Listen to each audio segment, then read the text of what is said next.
দুপুর দুপুর বড়মশার সাথে একটু বেরোবো, তার জন্য দেখো একটু রেডি হচ্ছি। আর আমার মুখের হাসি দেখেই বুঝতে পারছো যে আমি কতটা খুশি। আসলে আমার একটা জিনিস দরকার যেটা আমাদের এখানে কোথাও পাচ্ছি না, আর আমি এটাই আনতে যাব। আর দেখো সেটা আনতে যাওয়ার আগে আমার মুখে কিরকম হাসি, আমার হাসি দেখেই বুঝতে পারছো যে আমি কতটা খুশি এটা আনতে। চলো তোমাদেরকে যেতে যেতে বলি আমি কোথায় যাচ্ছি আর আমার কোন জিনিসটা আমি আনতে যাচ্ছি।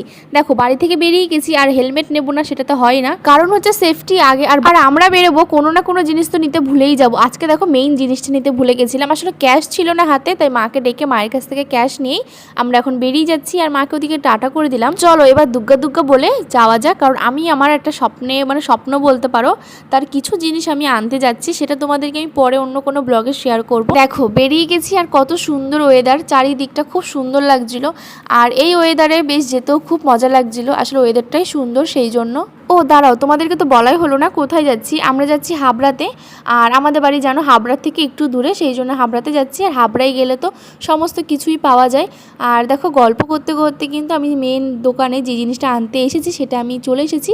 আর একটু ভিডিও তোমাদের সাথে শেয়ার করছি, তোমরা গেস্ট করে বলো তো যে এগুলো দিয়ে আমি কি করব বা কি হতে পারে। তোমাদেরকে এখনই কিছু বলছি না, আমি পরে অবশ্যই বলবো তোমাদেরকে।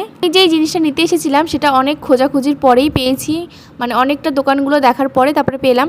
আর ওখান থেকে আমি নিয়ে তারপর দেখো বাড়ির দিকে যাব, আর তখন পড়েছে রেলগেট।